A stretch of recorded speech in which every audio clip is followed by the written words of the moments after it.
Пахвалены Иисус Христос. Хочу сёння падзяліцца, можа, трошку нават і банальнай справай. Напэўна, мы, як веруючыя, там многа, дзесяткі, сотні, тысячы разоў пра гэта чулі. І гэта эпізод у Евангелія, але нешта мне захацелася і падзяліцца, і запісаць. Называю гэта асновы сям'і. Такія два элемента мяне вельмі ярка так неяк намаляваліся, уразілі. Просто іх хочацца аж неяк так жирненька выдзеліць. Знакаміты гэты эпізод, калі да пана Езуса падыходзяць людзі, выпрабоўваючы яго, хіба што это фарысеі былі, і задаюць пытанне, ці можна разводзіцца ці не. Там Маісея казалася, што дазваляў. І тады пан Езус, тлумачачы гэтую тэму, цытуе Ветхі Завет. І гэта ёсць фундамент сям'і. Вось то, што пан Езус тлумачыць. Хаця бы возьмем Евангелие ад Марка, 10 раздзел, 5 верш. Езус адказаў ім: «Дзеля жорсткасці сэрца вашага, ён, Маісей, напісаў вам гэты наказ пра развод, бо на пачатку стварэння Бог стварыў іх мужчынам і жанчынай. Таму пакіне мужчына бацьку свайго і маці і злучыцца з жонкай сваёй, і будуць двое адным целам. Так што яны ўжо не двое, але адно цела. Таму, што Бог злучыў, чалавек няхай не разлучае». Гэта 9 верш. Гэтым сканчваем. Пан Езус, адказваючы, тлумачыць, цытуючы Ветхі Завет, і гучыць два элементы. З чаго пачынаецца сям'я? Што мужчына пакіне бацьку свайго і маці сваю і злучыцца з жонкай сваёй. Пакіне. Гэта першы элемент. Для таго, каб была сям'я, мужчына павінен пакінуць. Ведаеце, ніколі пра гэта не думаў. Толькі сёння упершыню прызадумаўся, што ідзе размова пра мужчыну. Не пра жанчыну напісана.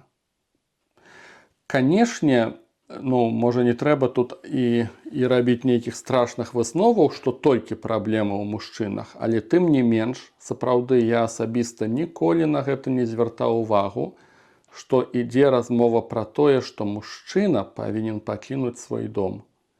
Я прызадумаўся.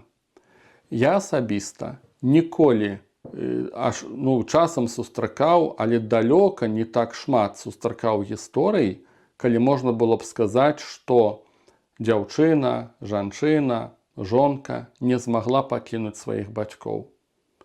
Гэта не в маёй практыцы, гэта не такія частыя гісторыі, это выключэнне. А вось калі мужчына не змог пакінуць свой дом, а як правіла, маму, адносіны з мамай, гэта гісторыя вельмі частая. Скажам, будзе тут, канешне, малявацца нам псіхалогія, і нават там як дыягназ ужо часам ставяць, што ёсць сіндром маменькіх сынкоў, як бы мы там гэта не разумелі, і псіхалогія шмат на эту тэму будзе разважаць, але цікава, што я прызадумаўся ў тым, што вось пісанне нам кажа не з перспектывы гледжання псіхалогіі, а з перспектывы таго, як глядзеў Бог. І мне падаецца, што это не выпадкова. Не ведаю, як па-другому яшчэ скаментаваць. Можа, біблісты па-другому неяк скаментуюць. Але мне падалося зрэшты, упершыню, сёння мне здалося, што это не выпадкова. Як бы падкрэслена, што мужчына павінен пакінуць свой дом, сваіх бацькоў. Па маім назіранням, па майму вопыту, як праяўляецца тое, што мужчына не пакінуў свой дом бацькоўскі? Тады, калі, напрыклад, толькі мама скажа, адразу ўсё кідае і ляціць да бацькоў. Зразумела, што ёсць розныя гісторыі. Могуць быць хворыя, трэба памагчы, ўсё это ясна. Але паверце, мой вопыт святарскі поўна такіх гісторыяў, дзе мужчына оставляе сваю жонку, пакідае сваіх дзяцей, недаробленыя справы. Усё, то, што сказала мама, становіцца прыярытэтным. Калі мама яшчэ нездаровая, як правіла, у такіх ўжо адносінах будзе ўжо нездаровая, яна будзе часта гэтым карыстацца. І паверце, ёсць поўна такіх сямей, дзе мучаецца жонка, таму што мужчына не змог пакінуць маму, не змог пакінуць бацькоў, і ён увесь час альбо мама рэзка хварэць пачынае, яе трэба ратаваць. Я ведаў такія гісторыі, дзе мама хварэла гадамі, і хварэла ў кавычках, шчыра кажучы, это была чыста маніпуляцыя. Вось, это як толькі сынок прылетаў, мама тут жа аздараўлялася ў кавычках, пасля ён вяртаўся, праз хуткім часе яна зноў нібыта пачынала хварэць. Да, ну такая нейкая дзіўная маніпуляцыя, псіхасаматыка. А часам не хвароба, а проста нейкія бытавыя справы. Мама сказала, трэба рамантаваць усё. Прычым часта будзе, што дома тое самае не зробленае у ягонай ужо сям'і. Вот, у этой новай. А ён будзе ляцець к маме. Ну вот этот вот один элемент, які я часто сустракаю. Я это называю лётая вечна на заклік мамы. Другі элемент, калі мужчына не пакінуў, гэта тады, калі мама ўмешваецца ў новую сям'ю. Яна ўсё хоча ведаць, камандаваць, кантралировать усё, да. Ну гэта вядомыя тэмы анекдотаў, цешчаў і так далее, свякрові і так далее, і так далее. Вот это другі элемент, мама ўмешваецца ў сям'ю. Трэці элемент, калі ідзе пастаянна параўнанне да мамы. І тут часам нават ужо і камічна будзе, але это ўжо камічна не для жонкі. Для маладой дзяўчыны, якая выйшла замуж за такога праблемнага чалавечка. Ну таму што значыць вот жыць у любімай мамы? Мама, которая памые трусики, мама, которая памые шкарпеточки, мама, которая дазволіць спаць до обеда, таму што сыночак там, ну, можа, у камп'ютары доўга гуляў, можа, яшчэ нешта, можа, з хлопцамі там на рыбалке сядзеў ці за півам, да, ну і мама ж адно ж любіць. Вот. І, ну, мама такая заўсёды добрая, да. І ў выніку чалавек нават посуд не ўмее мыць, ну, таму што мама заўсёды добрая, любячая. І тут такі чалавек жэніцца, а дзяўчына-то выходзіць замуж за мужчыну, ёй трэба муж у хату, ёй трэба мужчына, мужик, а не за которым трэба гуляцца, як за дзіцёнкам. Атрымоўваецца, што ты выходзіш замуж за знешне дарослага чалавека, па сутнасці, который вот прывык вот так вот, як дзіцёнак. Да. І муж недовольна, таму што жонка, яна не такая, як мама. Яна не так робіць есці, як мама, яна не так прыбірае, яна ўсё робіць не так, як мама, ну правільна. Бо яна выйшла зусім з іншай сям'і, з іншых традыцый. У кожнай сям'і свае традыцыі. Да, і калі вось это параўнанне ідзе пастаянна, што жонка павінна быць як мама, да, ну такога, як правіла, не адбываецца. Як правіла, такога не будзе. Жонка ніколі не будзе такая, як мама. І вось калі гэты элемент не спрацоўвае, да, ну тады ў сем'ях, канешне, крызіс. Ён на старце. Не то, што ён пачынаецца некалі там, ён ужо на старце гэта крызіс. Вот это ўсе элементы, то, што з маёй практыкі, ось, з размоваў з людзьмі, это я бачу, што адбываецца, калі мужчына не пакідае сваіх бацькоў. Это першы фундаментальны момант для сям'і. Для мяне навінка у тым, што гэты мужчына павінен пакінуць. Паўтаруся, з жанчынамі я такіх гісторый, ну, рэдка бачыў. Другі элемент. Пакіне мужчына бацьку свайго і маці і злучыцца з жонкай сваёй, і будуць двое адным целам. Канешне, адразу думкі насоўваюцца пра сексуальнасць, пра палавы акт, у выніку гэтага злучэння дзеці нават нараджаюцца. Беларускі пераклад кажа «злучыцца». Падобна кажа польскі пераклад. Рускі пераклад, здаецца, гаворыць «прыклеіцца», «прилепіцца», калі не памыляюся. Я паглядзеў даслоўны пераклад грэцкі. Там ужываецца слова «клеіць». Мужчына прыклеіцца да сваёй жонкі. І зноў жа звяртаю ўвагу, што ідзе размова пра мужчыну. Таксама для мяне это навінка, для мяне асабіста гэтая думка навінка. Я ніколі пра гэта не думаў, апрача сённяшняга дня. Сёння ўпершыню прызадумаўся. Што мужчына павінен прыклеіцца да жонкі. Чаму ён павінен прыклеіцца? Таму што для яго гэта не столькі характэрна. Жанчыне прыклеіцца да мужчыне гэта вельмі характэрнае. Гэта жанчыны патрабуюць, дзяўчаты жартуюць, кажуць, абнімашкі. Нам трэба абнімашкі. Мужчынам абнімашкі не трэба. Некаторым, можа, як выключэнне, мужчынам секс трэба. Это трошку інакш, да? Ну не трошку, это добра інакш. Вот. А жанчынам трэба абнімашкі. Дзяўчатам так трэба. То есть для дзяўчыны гэта характэрна прыклеіцца. Не сказаў бы, што это нават дрэннае нешта. Вось гэта элемент прыклейвання, это характэрнае для любві. Там, дзе ёсць любоў, там людзі прыклейваюцца, ну, у добрым сэнсе, да? Не гаворым пра нейкія крайнасці. Нават там, дзе ёсць сяброўства, людзі прыклейваюцца. Это, ну, у добрым сэнсе, да. Это не такое катастрафічнае. І для жанчын гэта характэрна прыклеіцца. Часта жанчыне дастаткова праявіць для яе нейкую дабрыню, павагу, мінімум кампліментаў, памагчы, пацікавіцца, якія справы. І жанчына пачынае прыклейвацца. Для вас, жанчына, это характэрна, это нармальная рэч. Да. Трэба акуратным быць, канешне, каб не дайсці да крайнасцяў ну, і часам нейкія хворыя рэчы могуць вынікаць, там, ці мужчына не гатовы да таго, што да яго прыклейваюцца. Але, па маім назіранням, для жанчын гэта лёгка прыклеіцца, як правіла. Для мужчыны не. І таму цікава, зноў жа, вот я прызадумаўся, цікава, ці няма тут нечага вельмі важнага, што ідзе размова пра мужчыну, што брак пачынаецца тады, сужанства пачынаецца тады, калі мужчына так палюбіў жанчыну, што прыклеіўся да яе, і прыклеіўся ў шырокім сэнсе. Не проста, што вот яна яму спадабалася, ён хоча яе здабыць і пераспаць, сексуальнасць працуе і так далей. Часта людзі вот этим мінімум задавальняюцца, ім здаецца, што вот это вот такая вот вялікая любоў, да, а ну, это просто, ну, нейкія інстынкты, нейкія сімпатыі. Тут для мяне тут не ідзе размова пра закаханне, не ідзе размова пра інстынкты.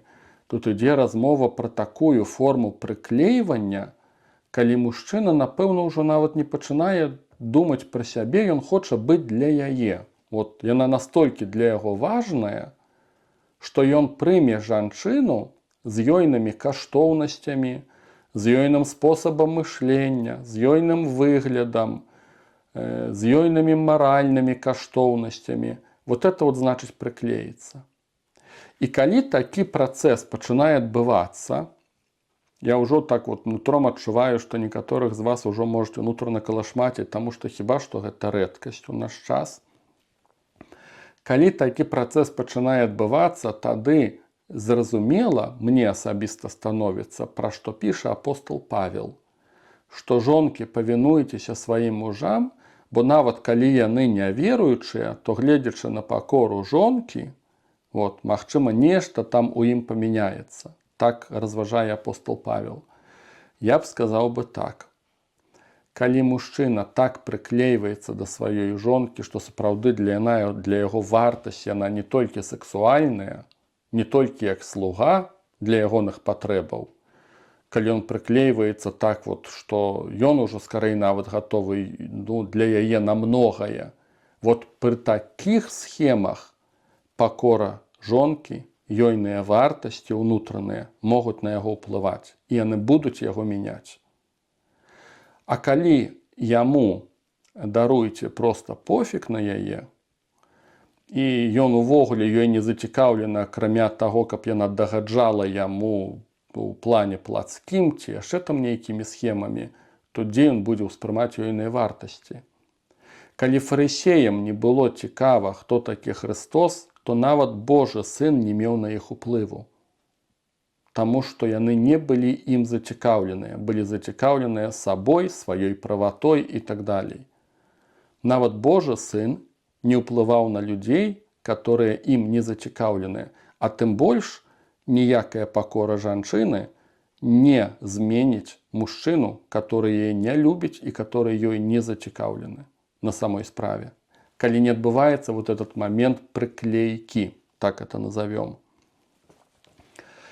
Калі ж ён ёсць, да, я адразу ўзгадваю канкрэтныя гісторыі, што і мужы не веруючыя, не сказаць, што недзе становяцца веруючымі, недзе не, але ў любым выпадку, калі сапраўды вось ёсць этот момент прыклейкі, менавіта з боку мужчыны, тады жанчына можа на яго паўплываць. Ну, у добрым сэнсе паўплываць, у плане нават веры. І тады ёйныя вартасці становяцца, могуць стаць ягонымі вартасцямі. Недзе таксама, канешне, узгадваю гэтае слова апостола Паўла, калі ён кажа: «Мужы, любіце жонак, як Христос полюбіў свой касцёл і аддаў за яго жыццё». Пасланне да Карынфянаў гучыць гэты ўрывак. Мужы, любіце жонак, як Христос свой касцёл. Вот так прыклеіцца. Менавіта, зноў ж падкрэсліваю, жанчыны і так прыклеюцца. А вот мужчыны, і гэта элемент брака, да, гэта элемент сям'і. Якая выснова гэтых маіх разважанняў? Паводле Божага слова, вось гучаць гэтыя два элементы, да, пакінуць бацькоўскі дом і прыклеіцца да жонкі. І гэта адносіцца да мужчыны. Вось, выснова, усе вы ўжо пачулі, усе ўсё зразумелі. І цяпер цікава, калі маладыя людзі ствараюць сям'ю, чым увогуле кіруюцца? Якія элементы на першы план пачынаюць выходзіць? Ну, банальна закаханне. Банальна штарміць, банальныя эмоцыі, банальна сексуальнасць уключаецца. Пасля страх, што ты застанешся адна, як правіла, праблема жанчыны ці дзяўчыны. Жаданне паскарэй вырвацца з дома. Жаданне, каб табой нехта заапекаваўся ў плане матэрыі, быта, кватэру ўрэшце будуеш, там, магчыма, пенсія забяспечаная, супольны нейкі дабрабыт, так прасцей жыць. Адной жанчыне, канешне, увогуле это кашмарна выжыць у гэтым свеце. І, ну, для некага важна патомства, дзеці. Для некага важна сацыяльныя думкі. Прынята замуж выйсці, бацькі гавораць, людзі гавораць, сяброўкі даўно ўжо дастаюць, што ты ходзіш тут старая панна. Карацей кажучы, у нас маса розных элементаў, которые штурхаюць людзей да сужанства, да сям'і. І парадаксальна, што сярод гэтых элементаў у прынцыпе не гучаць тыя, пра которые мы сёння з вами разважаем. Ну і выходзіць, як выходзіць у выніку. Там здзіўляцца, што сям'я як бы не ствараецца ці хутка распадаецца, у нейкім сэнсе нават няма чаму здзіўляцца. Ну, у фінале скажу, што тэма, канешне, для мяне вельмі цяжкая. Тое, што я хачу ёй дзяліцца, вот сваімі думкамі і так далее, это нават не ў катэгорыях таго, каб вучыць вас жыць, і не ў катэгорыях таго, каб рашыць праблему сям'і. Калі шчыра, я не ведаю, як гэтая тэма павінна рашацца. Дзе знаходзіць гэтых вот мужчын, которые прылепяцца, которые пакінуць, которые будуць адказныя, которые сапраўды любіць будуць, я не ведаю, як гэтыя тэмы рашаюцца. Я не ведаю, куды гэты свет каціцца. У мяне няма рашэнняў, няма простых адказаў. Спачуваю усім, каму цяжка сям'ю стварыць, а хто вельмі хоча. Асабліва дзяўчатам, жанчынам спачуваю, у каго вялікія прагненні, а нічога не атрымоўваецца. Ну, таму я, напэўна, пра гэта разважаю, не з перспектывы памурыжыць вас ці там расказаць, як правільна. Разважаю таму, што гэта ўбачу ў Слове Божым. Калі для некага нешта важна будзе з гэтага, калі ласка, бярыце. Пахвалёны Езус Христос.